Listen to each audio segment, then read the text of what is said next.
Welcome everybody.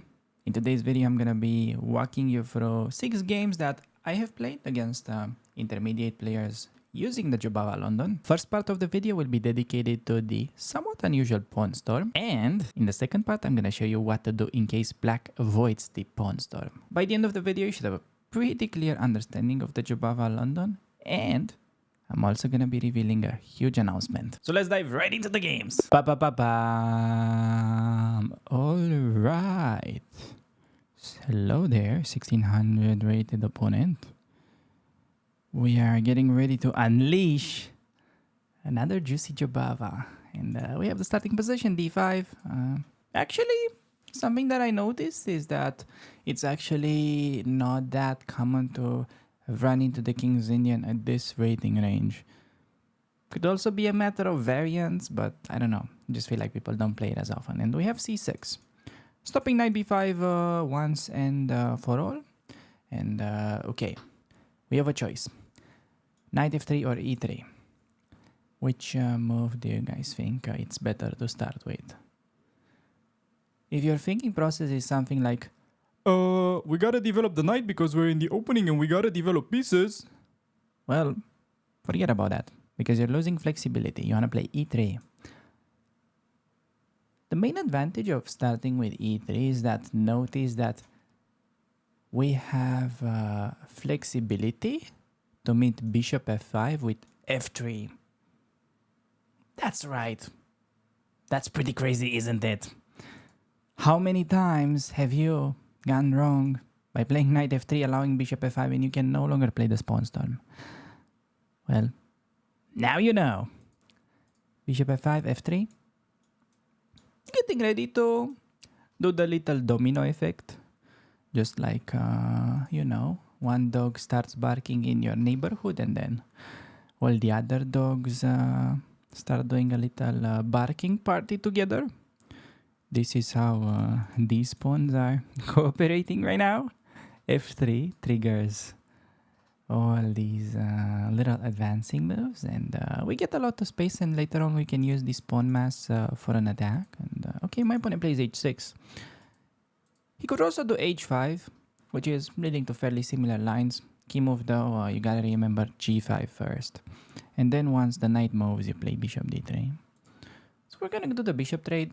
You don't have to rush with pushing. I actually prefer to keep the pawn on h4 so that in a later case we can recapture with the pawn and target this knight. And after he takes on d3, we always take with the queen, preparing a long castle. And on bishop to d6. Another key moment. So how do you think we should be reacting to this? The rule says, ideally, in the pawn storm, we want to be able to recapture on f4 with the knight. So there is knight e2 or knight h3. And normally, we always prefer knight e2 as long as it does not block a bishop on f1. So if let's say we haven't developed the bishop yet, I would have chosen knight h3. But not the case. So yeah, ideally I like to place my knight towards the middle of the board. Sometimes you do it to h3 more of, out of necessity. So it's not a very pleasant situation. Like it's raining outside, but you need to go to the grocery shop. It's not like you're gonna get your shoes on, right? You're still gonna go to the grocery in your flip-flops. Or at least that would be me. So I'm gonna be taking with a knight, and notice that this is actually a common mistake. Because now I get a knight that is pretty much on steroids. It just activated for no reason. And before I push g5, keep in mind that would be a bad move. If you play g5 in this position, you probably downloaded your chess tutorial from Brazers. So first of all, get castled, have rooks defending each other, and then we are ready to play g5. And when g5 is actually getting pushed, it's like my opponent is gonna get hit by a bus. Okay, g5, targeting the knight. Normally, they will be taking. especially in lower rating ranges. Not super sure that this guy will take, but it is very common. It's very common that people take trade rooks and then they go like knight g8. That is actually one of the most common things that I see. So yeah, he's gonna take on h1. Take with rook. Okay, I had like this position dozens of times. You have no idea. It's honestly blueprint at this point. Rook takes, knight under attack, knight g8, and then I need to remember what is the best move. I even annotated a game for my upcoming Jobava course from this very position. I need to remember what it was. I think queen h7 is the move. Just double attack. I feel like rook h8, it's fine, but it's a little bit too committal. And sometimes you can get some e5 counterplay, and we could have some issues with the back ranker. So I think it's better off to get started with the queen. And yeah, the only move to keep even material, it's king f8, but then the king is going to be pretty vulnerable. In the game that I annotated for my course, yeah, long castle was played. It was an over the board game, like a grandmaster with white against some FIDE master. And yeah, white won the pawn and converted, which we'll do. King f8, it's very scary, especially with all kinds of moves like knight h5, targeting g7, even g6 is very scary, undermining this pawn. So yeah, cannot really judge him for not playing it. King f8 also, remember that potentially there could have been queen h8 with rook h7. And how the heck are you gonna defend g7? Probably you are not. So he just goes there, trying to minimize the losses. Go for the lesser evil basically, but I'm not super sure whether he can hang on to the f7 pawn as well. So yeah, knight b6, defending with the discovery. However, I have two tempting moves. I can either keep attacking the pawn, can switch my attention to this knight, because he doesn't really have a lot of moves. And also third option, I can play g6, saying that fg, I have queen c7 and then a fork. Wow, g6 actually looks to be the sweetest, because I don't see how he stops that. Although, g6, you want to still check for desperate counterplay, like knight c4, gf7, and then some queen b6 move. Like trying to get some attack. It seems though, we have simple move knight d3, defending b2. That shouldn't be a problem. Yeah, you want to be very mindful and aware about this kind of combo. Like if a knight appears on c4 together with a queen on b4, like notice this knight c4, queen b4, it can usually be deadly. Like b3, then queen a3, if king b1, queen b2, mate, it's, I'm telling you, you don't want to mess around with that. Pawn takes. Yeah, I mean, I guess we're just gonna show up and collect the free win. What can we do? We just played the Jobava London, and yeah, the biggest thing that you need to do while you play this opening is to be careful not to have a heart attack yourself. Otherwise, I don't really see how you can potentially mess this one up.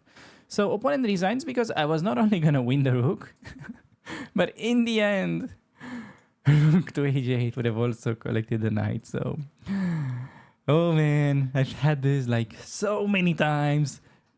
And for the love of Jesus, we got a 99. I don't know what you guys are doing if you are not trying out this opening. I don't know what you're doing with your lives. Like, Rui Lopez is so 2007. Like, are you even serious? Italian game. Seriously, you gotta give this one a try. Jobava London is where he's at. So, remember?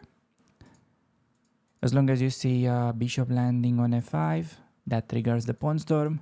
g4, h4. Go for the attack. You go get it. So, that being said, I think we can move on to the following game. Alright, everybody. Back with another white game. Gonna open it up with the Jobava London and facing a Norwegian opponent. Okay, this guy's probably taking a break from skiing, so maybe he's somewhere hiding in the mountains. So let's see if he can deal with our Jobava. Gonna play e3 now. As a rule of thumb, you generally want to play e3 before knight f3. And that is because you want to keep options open to make moves like bishop f5 with a pawn storm.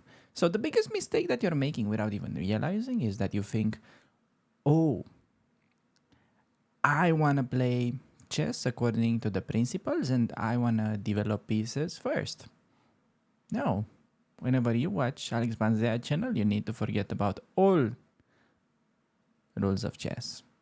Not really, but knight f3 allows bishop f5, leading to different sets of positions, while if you do it properly, you'll always be able to just be a pain in the ass for your opponent. Gonna go g4, and then ready to push the pawns. So, yeah, maybe I forgot to mention, but as a rule of thumb, whenever you see the bishop landing on f5, that's a signal to play f3 and then go g4 in the Jobava London. And yeah, after that, he had 2 ways. Sorry that we went a bit too quick with this, but I just wanted to clarify. We'll go back to the game shortly. He could also do h6, but it's pretty similar to what will actually happen to this game. Key move after h5, not to forget and push. And then you want to do this typical bishop d3 and take back with the queen. Because we're preparing long castle. Notice that this taking is a must, because if he ignores, that would allow terrible weakening. Queen d3, targeting that pawn, already completely winning for white. A very common mistake for low elo. They allow that day and night. So I'm gonna take, and he plays g6. Clever move. Opponent knows. Man, poor me. I have wrongly accused these men for playing chess while skiing, but he is aware of most of my ideas, because in this structure with pawn on g5, g6 can be a try to mess around with his king, but he stopped it. So I'm gonna go knight e2 long castle. This is the plan, but okay, this is actually about to get pretty frisky. I think e4 is interesting, but I'm gonna castle long. I think it's probably what I recommend. It's definitely what I recommend, I meant to say. And on knight c6, I think we're ready to break with e4. Key idea though, if he was to play c4, queen d2, b5, yeah, I think even in that position, you can still go e4. Because after b4, you can simply go e takes on d5, sacrificing the knight, and then after knight takes on c3, we are down a piece, but our position is actually completely winning, which is one of the main traps in the Jobava. Okay, this is a little bit more advanced, but I just wanted to bring this one up. Now e4 should actually be completely winning, because on c4 there is queen e3. I prepared all of these for my upcoming Jobava London course. That is still in the work, just because it started snowballing. I get pretty obsessed whenever I work on that, and I'm a perfectionist, but we'll keep these videos making. Probably will finish making the course until I'm gonna retire and I'm gonna get my pension. So you guys should kindly wait for that. Okay, cd4. So there is ed5 alternative, but simply knight takes is good, and the fork is never an option for him. I think there is simply knight takes and then ed5. And if he takes the bishop, he's getting toasted in the center. And knight d4, queen d4 was fine. Okay, knight b4. Kind of weak move alert. hitting the queen, and that's about it. I'm trying to figure out whether queen e3 or queen e2 is actually better. Queen e3, the only disadvantage that I could see is that maybe we can get pinned. Does that really matter though? Probably not. Do I like to overthink it? Hell yeah. Okay, I'm just gonna do queen e3. I guess give this knight a handshake. And on e5, yeah, that's, I guess, a playable move, but it's also breaking one of the main laws of chess. Joke's on him. Which says, first of all, it's dangerous to play chess while skiing. And second of all, you shouldn't be opening up the position while your king is still in the middle of the board. Thus, the simple d e5 should do the job just fine. I think. He can play queen e7 trying to unpin. But if he goes queen e7, I want you guys to pause the video. You know what? I want you to imagine that he played queen e7 and pause the video. And find the cold-blooded move. Are you ready? You sure? You sure you would have played rook e1? Just cold-blood move. Get the pin going and then move my queen at least, or take on e5. I think that would have been easily winning. Perhaps d6 ideas as well.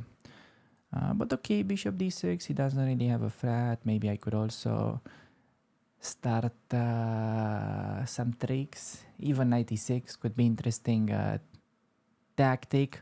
Actually, knight c6.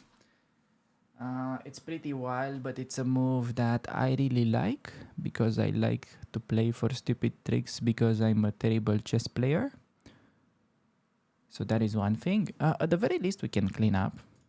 Bishop e5, f4. That should actually be the easiest. Does he have some queen e5? Maybe. Yeah, you know me. I want to sack. I'm gonna be your clown here, and I'm gonna go knight c6. Let's see what happens.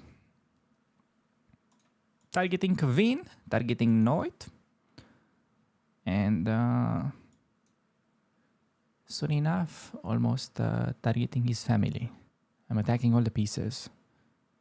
Genuinely. If he takes, there's gonna be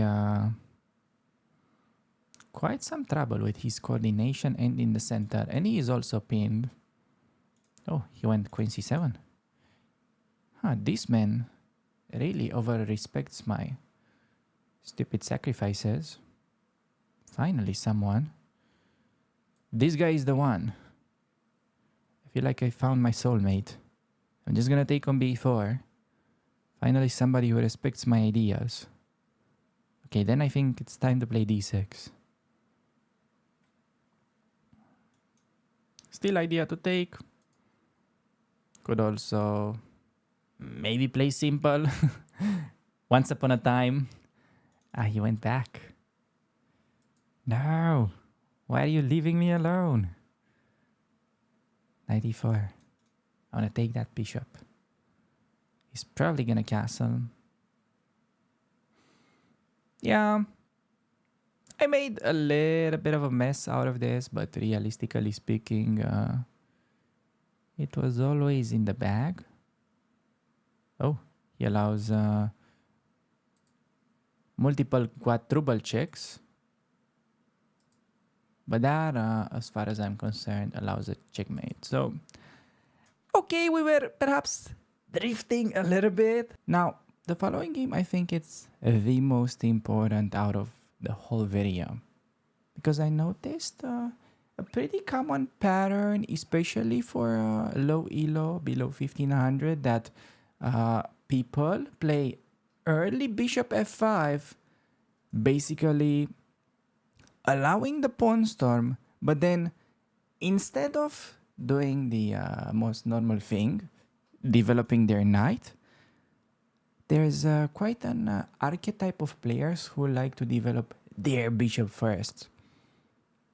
With something like bishop d6, that makes it kind of very awkward for us to continue like you've seen in the first two games, because ideally we would love to recapture and on f4 with the knight, with like knight e2 or knight h3. But none of that is actually possible. So in the next game, we're gonna be looking on how to deal with that. Bishop d6, interesting move order for him. I don't want to play e3, allowing double pawns in the pawn storm. I could play queen d2 or takes. Perhaps taking is best here. Although, yeah, I have a feeling queen d2 is an easier human way of playing, because taking sets up also a bit of a trap. I don't think he can get away with taking that pawn on c2, because there was some e4 idea and the bishop feels trapped on c2. And knight f6, yeah, we'll just have to play this a little bit differently. So I'm gonna castle long, and then I could do g4, h4, and then we see. Could play with knight h3, could take on d6, could play with e3, knight e2. We'll adjust a little bit depending on what our opponent will do. Yeah, queen e7, I guess maybe preparing e5, but we don't really give a damn. We can actually mind our own business here. g4, bishop has to go back, h4, threatening to trap the bishop. h6 or h5, both moves are gonna be pretty similar. And yeah, here is the position where we need to make a decision. e3 allows him to take, which is actually not that terrible. Could also play knight h3 just with the idea to take, and then play knight f4. I'm gonna be delaying the bishop a little bit, but yeah, I will eventually activate the bishop via the usual route. So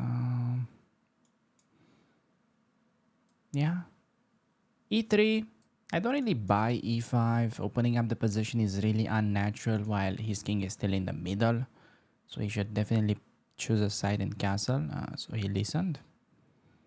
And now, before going bishop d3, I think we could benefit from gaining a tempo by improving this knight, and also then moving the bishop. So I'm expecting him to slide it back, and now we get bishop d3. And voila! By magic! We're actually back into a very normal looking Jobava London pawn storm position, where we can just break him with g5 and then g6, and life is good. Life is good when the typical pawn storm is on the board. However, you want to be very well aware of what black is actually trying to do in this position, because with the knight on b6, if he gets to teleport knight c4, queen b4, we could easily be losing.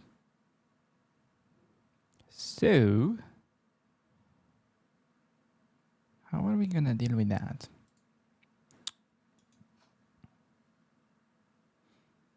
I'm thinking b3 is actually a pretty mature way of treating this.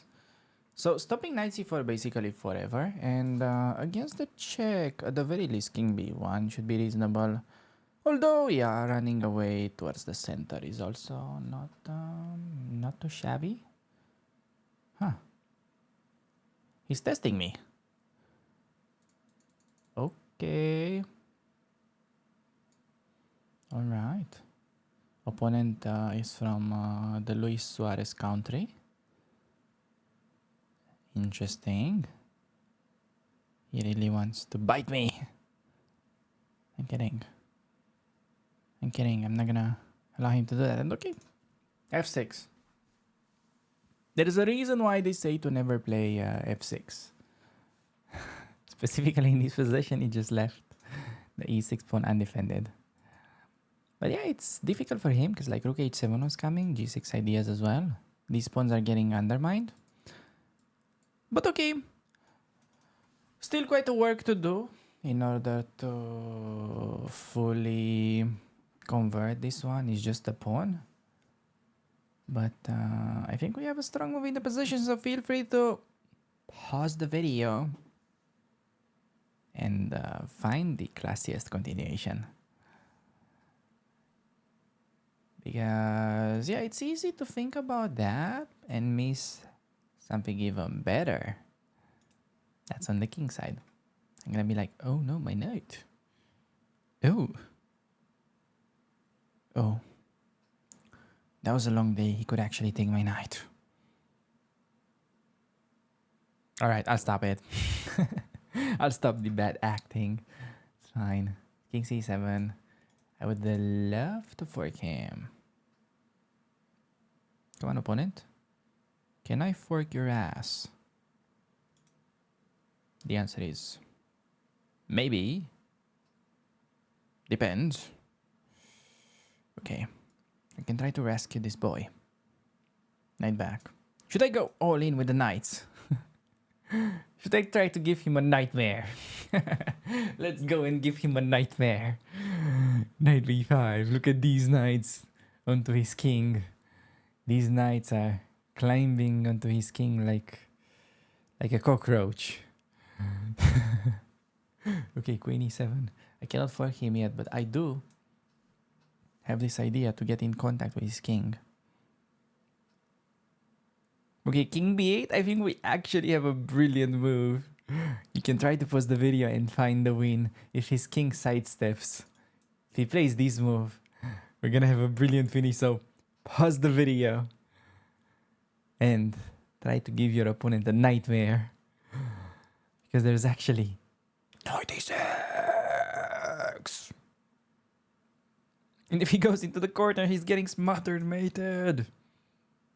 And if he does not, well, you answer the question. Come on, opponent. Who's biting who? B takes. I want to infiltrate. And then that is going to be a checkmate. So he resigned. He resigned. Wow. He resigned simply because he saw queen c7. And then checkmate incoming. All right. What a game. What a game. He got a 92. Not too bad considering the pretty strange start of the opening. This is like very unusual that black players do play like this. But now you know how to still keep your composure and get them back into our territory. And, you know, there is this saying that you shouldn't argue with somebody that is stupid, because they will drag you down to their level and they will beat you with their experience. That is kind of what we're doing here with the Jobava London. So we keep them in this structure. We somehow magically drag them into our typical pawn storm and go g5 break. And okay, we already had quite some nasty pressure going on onto these pawns, but of course it helps that he gives us a nice little gift, but also the finish. The finish was quite a finish. So you guys keep these ideas in your back pocket, and with that being said, I think we can move on to the following game. So far we've been covering the most common bishop to f5 lines, and we're moving on to the second part of the video, where in the remaining 3 games we'll be discussing everything other than the pawn storm. Okay, you play Jobava London, you cannot always pawn storm. You pawn storm only on this bishop f5 move when they try to play with an active bishop. So yeah, you also need to know what to do when black obviously plays without that. So let's dive right into the next game.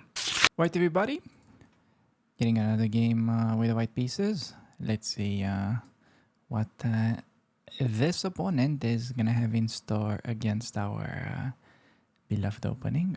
Facing a 1600 rated opponent that starts in A bit of a suboptimal move order, simply because he is blocking the bishop right away. I'm gonna go bishop f4.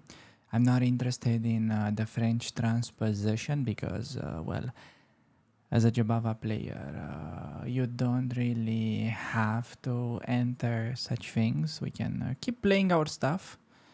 And yeah, most likely we'll see knight f6 and I'll play e3. He could also go bishop b4. That would actually be pretty clever for him, sort of denying knight b5 options that we could potentially play on knight f6. But yeah, I'm just a simple man. I'm gonna be going for e3 because with e3 you tackle all kinds of move orders. Next, so okay, opponent slowed down for some reason. I don't know why is that. Come on, opponent. Cosmologies, blunder something, bitch, as some famous streamers would say. Okay, he's back. C6. Back in business. The triangle Slav. Interesting stuff. I'm gonna go e3. As a rule of thumb, we play e3 before knight f3 in the Jobava and on bishop d6. Important moment. What do you guys think we should play? Spoiler alert. It is not bishop g3 because he doesn't have to take. And I'm gonna go knight f3, simply ignoring. One thing that people get twisted, they may be making weird moves like knight h3 or knight e2, trying to recapture on f4 with a knight, but that is only happening in the pawn storm. In normal Jobava, when he has bishop inside the pawn chain, whoops, I meant to show like this. We can just go knight f3, allow the double pawns and go for a slow squeeze. The key concept that you pretty much need to understand about this structure is that as long as we have bishops on the board, we're gonna have free advantage. Yeah. So remember, double f pawns. White is simply better thanks to superior bishop. And okay, knight bd7. It would be very natural to play short castle, but would it be the best move? Well, before you autopilot, you need to always ask yourself, what is the idea behind my opponent's last move? I agree, if you're playing in 1000 elo, many times your opponent won't really have an idea with his moves. But still, in cases like this one, he has just played knight bd7, introducing idea of going c5. And normally, against such move, we like to take. But the issue is that he can take with his knight, and then our bishop is gonna be targeted. So there is this typical rule: when you see him wanting c5, you just do knight e2. So that on c5, we're in time with c3. We keep a very nice active bishop, and voila! This is pretty much the only thing that could have gotten you in a bit of a difficult spot. So, okay. Queen to b6 targeting the pawn. As a rule of thumb, whenever you can play rook b1 defending, that is going to be the best move. Just, okay, the queen is sort of placed in the way of his pawns. Like normally you should have pawns in front. And yeah, just went for this kind of cheap one move trick. Okay, I know what you may be thinking. No, he just tricked you, bastard. He wants to check and win this pawn. Yeah, I don't really think that this type of nonsense should work. Just because I don't think it's worth to risk your queen for only one pawn. Although, I don't really see an immediate way of trapping him. Let me think for a little bit. c3 is normal, yeah. Queen a2, and then I could go castle. The thing is, we're gonna get so much compensation that we can simply focus on starting an attack. We don't even have to try to save the pawn. Of course, there is knight c3 move if you want materialistic play, but we're not doing that here. We're going with the flow of the game and we're gonna be playing for the attack. So yeah, queen a2 expected. Rook a1, queen b2, and then the queen is trying to run to b6, so that doesn't help. And I would love to somehow make g4 work. But I think, yeah, perhaps we can actually just play simple chess. Go short castle, knight g3, maybe f5. Oops, I meant to show this. f5 or knight e5 idea. And yeah, it goes queen c7, targeting the pawn. We can push. I can also play knight e5, centralizing. We're down a pawn, but there is definitely quite some compensation because we have a very strong bishop, and then we're already having quite a bunch of pieces in the attack. Like imagine we play rook e1, rook e3, and then knight h5. We will be having 1, 2, 3, 4, 5 pieces already going towards the enemy king. So yeah, I'll just do rook e1. As long as this bishop never activates, we should be having very good chances. Yeah, I think rook e3, simple move. Preparing the rook lift. Just some long-term compensation kind of position. And okay, this can actually end up being pretty instructive. Because, yeah, just having a restricted bishop can be enough to lose a game of chess. Sometimes even despite having the extra pawn. So, yeah, hopefully that's gonna be the case here. I think my opponent will take, and I'm simply recapturing. And okay, b6, but yeah, see how slow this is? Even if I give him one more move, bishop b7, like what next? It's not like the situation of the bishop has tremendously improved. And not even if I let him do a5, bishop a6, I can still keep my own bishop. Important decision there, and his bishop is just doing nothing still on a6. So knight h5, making rook h3 a thing, putting rook h3 on the map. And big question for the viewers. Pause the video and think why is knight takes on h5 actually a losing move and my opponent didn't do it. Because in that position you don't recapture, you play bishop takes on h7 Zwischenzug. That means intermezzo, but I'm just throwing fancy words at you to look clever. You take, and then king takes, queen h5, king g8, rook h3, and the mate is unstoppable next. So g6 has been played. And alright, if I take on d7, I mean, I assume he's forced to recap. I kind of don't want to take there. Should I listen to him and take on f6? I don't want to listen to my opponent. That's a beta move. Maybe I should.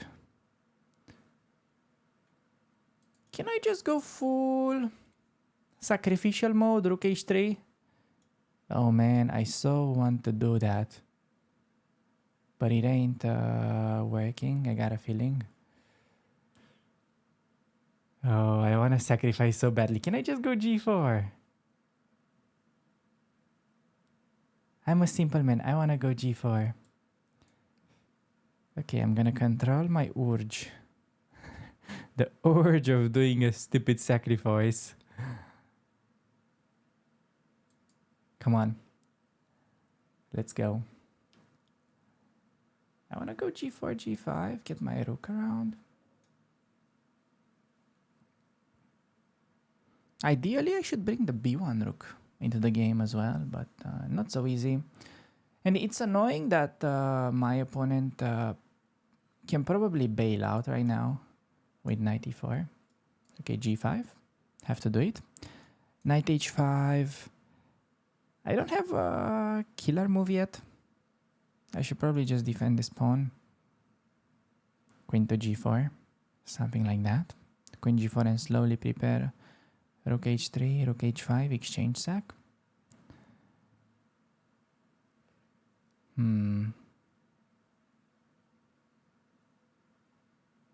You can also play knight e4.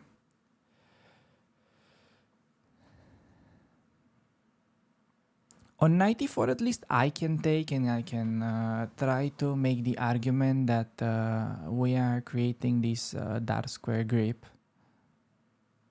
B4 may be interesting to put pressure on that side of the board as well. I'll just take, not allowing him to give me isolated pawn. Then I think we can bring the queen. Basically, if I can get my queen to h6 and then knight g4, that is a dark square tragedy for my opponent. And honestly, it's not very easy to stop. I think he had to play f6 earlier. Now I'm not so sure if he can be fine anymore. Yeah, oh man. That is gonna be such a satisfying final picture. Rook AJ, just too passive. Okay, he has to still do f5. f5 and it's not over yet. For the love of Jesus. How many good moves do you need to find to win a game of chess? f5. Good move. Knight f6 may not be enough. So I think we have to en passant. Wow.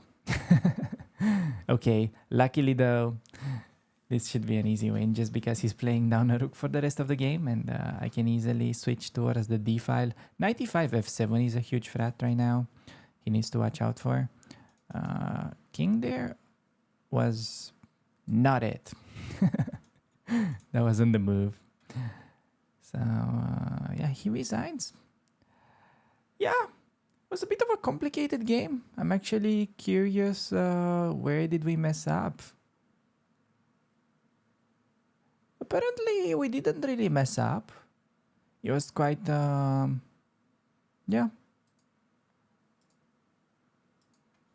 quite a well played game apparently. Managed to get a 90. Yeah, crazy. It's just that he defended fairly well.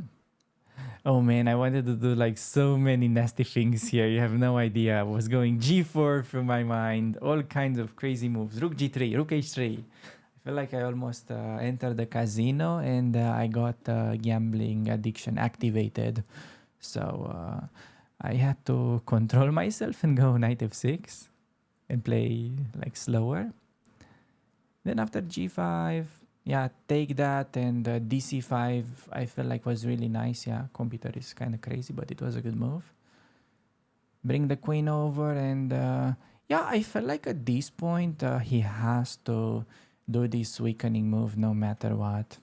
But yeah, apparently we would have had enough pressure because his bishop can never move and apparently rook g3 and the threat of pushing h5 is simply crushing because we have this typical scenario with good knight against bad bishop.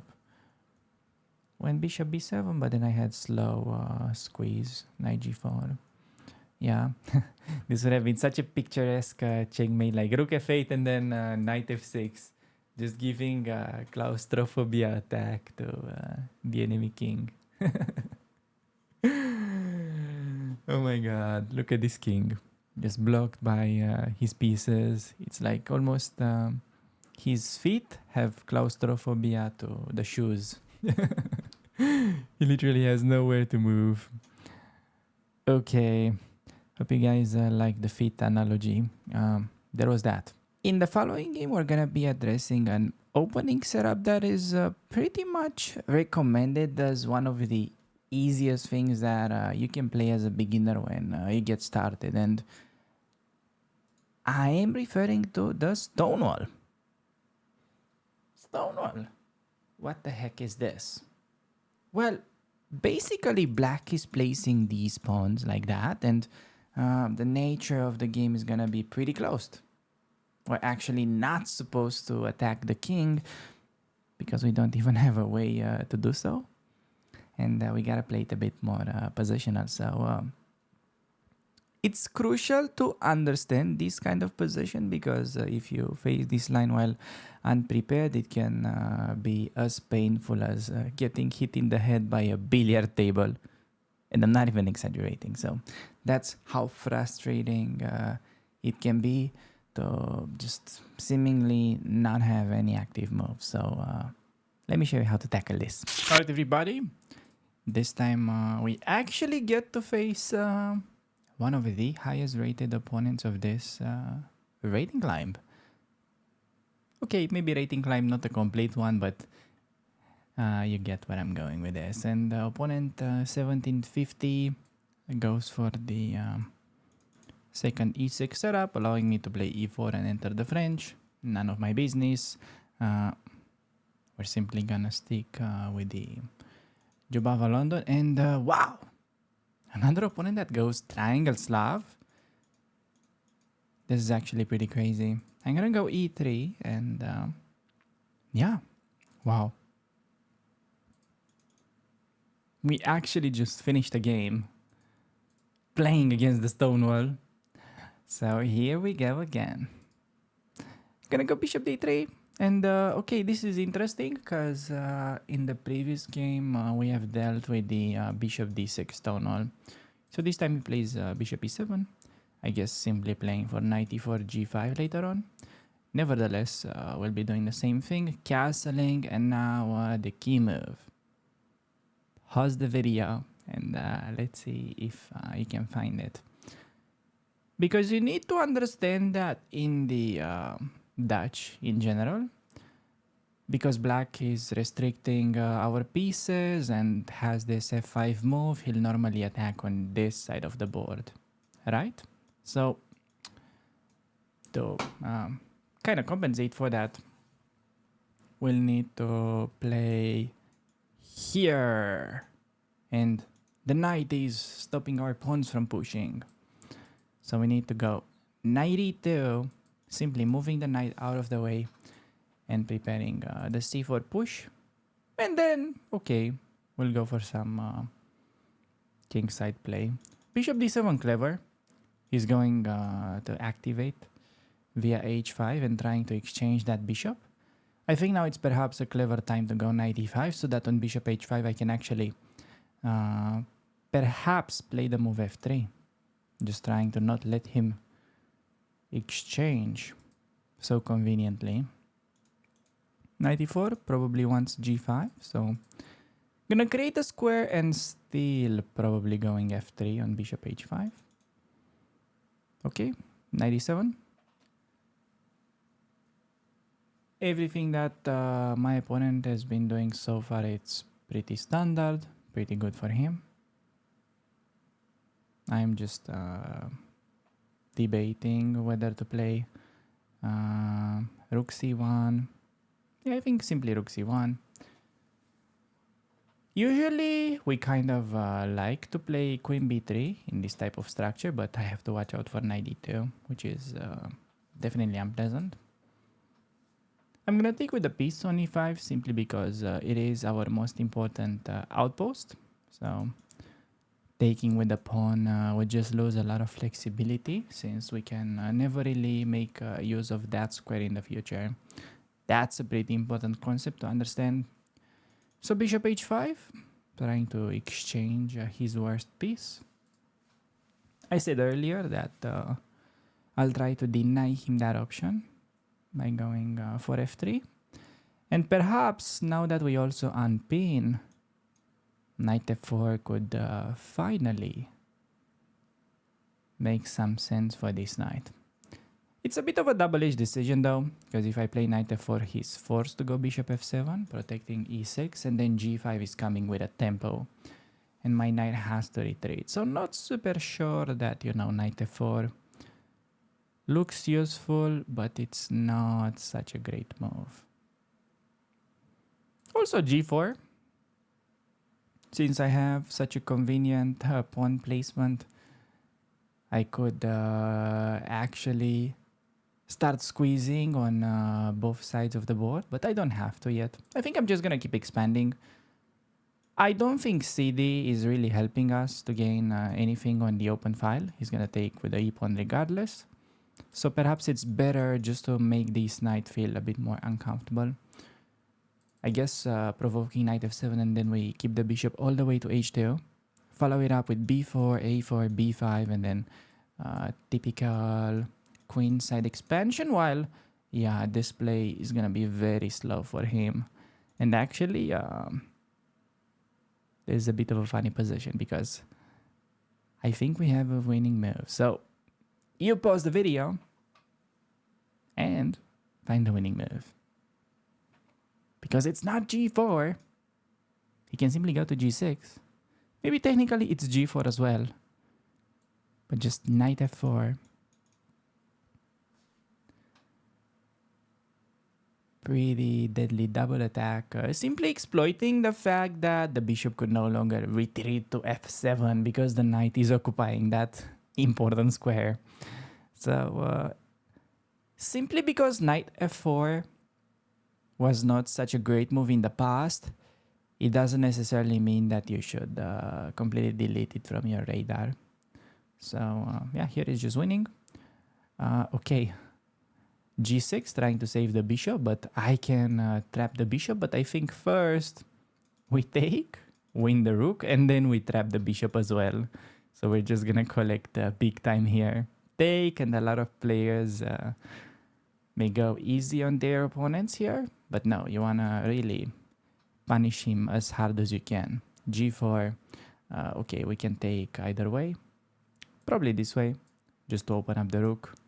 And bishop is trapped, take with the queen. Important to just force the endgame with the extra rook, and the rest should be very simple. Okay, just exchanging pieces. Need to watch out not to allow random forks. Yeah, rook f3, preparing to double up. Yeah, knight there. Taking with check, bringing the last piece into the game, bringing this rook. Offering bishop trade, and he just resigned. Okay. Not a bad outcome against the Stonewall. And we even played a pretty accurate game. Now, having he played a better move, I guess knight e8 could be an example. White has a very simple plan of going b4, b5, take on c6, queen a4, start attacking that pawn. Just to kind of give you an example how the game could have developed. You can take queen a4, and this is pretty much typical position where black is busted, because rook a8, bishop a6, and all kinds of things to just win on the queen side. So yeah. Now, the last thing that we're going to be focusing on today, so that you're going to be prepared in most of the places and you can start trying out the Jobava London or keep playing it, is the kingside fianchetto. So, I recommend you to take the center, play the Jobava London bishop move, and then go for the e5 push. The main idea is that in most of your games, they're simply going to take, they're going to trade queens, and then they're gonna go knight somewhere, generally attacking the bishop. No matter where the knight goes though, the key idea still remains knight to d5. Remember, we can actually counterattack. So they can't even defend because knight a6 can be taken. And after knight f4, knight c7 looks like we're winning the rook, but instead we are going for the checkmate. Now, this works out perfectly, but I get asked a lot what to do if black avoids the trade and goes for something last minute like knight f d7, leading to a bit of a different kind of position. So this is gonna be the topic of the next game. Now on knight f d7, the only thing that you need to watch out for that lower rated players quite often forget about is securing the e5 pawn. So we're gonna start with knight f3. I know computer gives e6 idea to also sack this pawn sometimes, but I think it's all about controlling the pawn.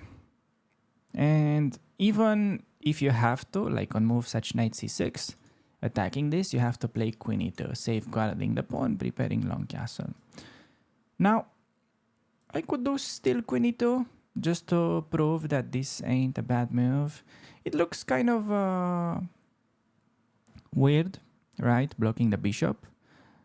but it's not gonna stay there forever.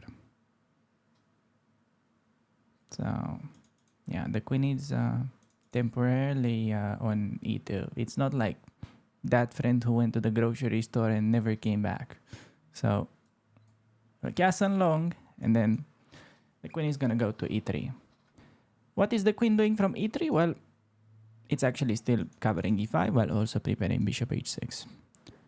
However, on queen e7, I'm having second thoughts because queen e3, we need to find the answer to potentially queen c5 move offering a trade. And since we have this attacking structure and the overextended pawn on e5, we usually play for an attack. Like this pawn on e5 is good because it's not allowing his knight on f6 to defend the king. But you have to understand that once you normally trade queens, and if you don't have any concrete tactics, the pawn actually falls off in the endgame. It's pretty vulnerable. So I need to keep an eye on that. So considering simply h4, starting the attack right away. He can do pawn to h5 to stop me from further advancing, but on pawn to h5, I think, apart from standard knight g5 idea, because the knight cannot be kicked out by h6 anymore, very interesting it's to sack. Allow pawn takes and then knight g5. Queen takes g4 in the air, h5 next. Should be good attack. Okay, so because it's a game with opposite castlings, my opponent is trying to counterattack as well, which is the right strategy. The problem is that he can only attack me with pawns. So in reality, the problem is that this attack cannot be backed up by pieces, because these guys have a hard time getting to our king. So we should be much better. It's just a matter of avoiding counterplay. So I could take now and open up the rook, but I feel like we could wait a little bit since opening up his rook is, yeah, more helping my opponent than helping our attack. Considering a move like bishop g5, targeting the queen has to go c5, b4. If b4 we play a3, has to be back on c5, but then knight e4 with tempo, and then knight f6 is pretty juicy. So I think this is the best move. Also, keep in mind that f6, yeah, he can no longer take with the f-pawn. So that's something to be optimistic about. We could consider takes, sacrificing the bishop and then rook h7. Could be interesting, but generally I wouldn't sacrifice unless you're like 1,000,000% sure. So I'm just gonna stick with a simpler move. Takes with the bishop, creating a threat. So probably we'll have to trade, since also in general exchanging opponent's fianchetto bishop will make the king more vulnerable. Also annihilate counterplay on this long diagonal, so he takes with the queen.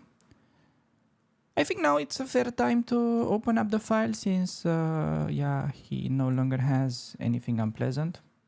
So we'll be taking, expecting him to take probably with the queen, keeping that pawn. Trying to keep this pawn, you know, desperately having something closing that file, but yeah, it wasn't super reliable. He chooses to fully open. Okay, we still haven't developed this bishop, and I know maybe a lot of you are wondering, okay, what is this Alex Vanzia idiot doing? He's not developing his pieces, he's telling me nonsense. Perhaps that could be right, but considering we need the queen to h6 to mate, and he could exchange the queens with queen f4, stopping this kind of attack, I would do king b1. Not only I would, I'm also gonna play it. And as a rule of thumb, when you feel like a3, b3, horsey could be in trouble, we stop him from pushing a3. And then, with one move, most of his attack is gone. I think now it would be clever for him to try to bring the rook and do a little bit of damage control. Try to bring the rook to h5, otherwise things are about to get pretty ugly. if I can just effortlessly bring my queen to h6. Okay, on knight e5, generally you can trade whenever something like this happens without much calculation. Since we will keep a tempo afterwards, like he takes with the knight and we can do whatever, or he takes with the queen and we can move the queen wherever. So remember, don't trade because the attack will be gone. The attack will be going to the grocery store. So just gonna go queen g4, targeting that. Okay, yet again. Sure, he would be happy with a trade, but no. We say no to queen trade. But how? I can actually play to g3. Since queen f2 is not a real threat, you can pause the video and find out why. And next up, this move is on the agenda. So he'd better play knight e5 to stop it. Might do it anyways, just to get rid of his pretty strong knight. Knight e5 though, could consider rook e1. Forcing rook a5. Yeah, not sure. I don't have much time to calculate, so I'll probably stick with the simple bishop d3 in that position. But yeah, if this happens, then notice we're focusing our forces on the weakest link in my opponent's camp. Okay, that gives me a check, but don't get distracted. Remain focused on the main weakness. Okay, queen there. Yeah, that's a move. I'm gonna go here. He has to play queen h5. And okay, he completely ignores my fat. Now, related to the huge announcement, most of you probably already know that I've been working on a Jobava course for more than a year now. Perhaps some of you even know that I already recorded some videos with Badur Jobava, where he explained me his best wins against top players for the upcoming course. But big news today! For the upcoming course, we will also have a bunch of videos made by a former candidate, Kirill Alexenko. At his peak, Kirill was number 29 in the world with a rating of 2715, and he is one of the most active Jobava London players both over the board and online. I expect the course to be ready in around 3 to 4 months from now, but in the meantime, you can check out Kirill's games. This is his chess.com, and if you like what you see, it's actually a unique opportunity to contact him for coaching. He has a few spots available for new students, and you can contact him either on Instagram or at his email kizil97 gmail.com.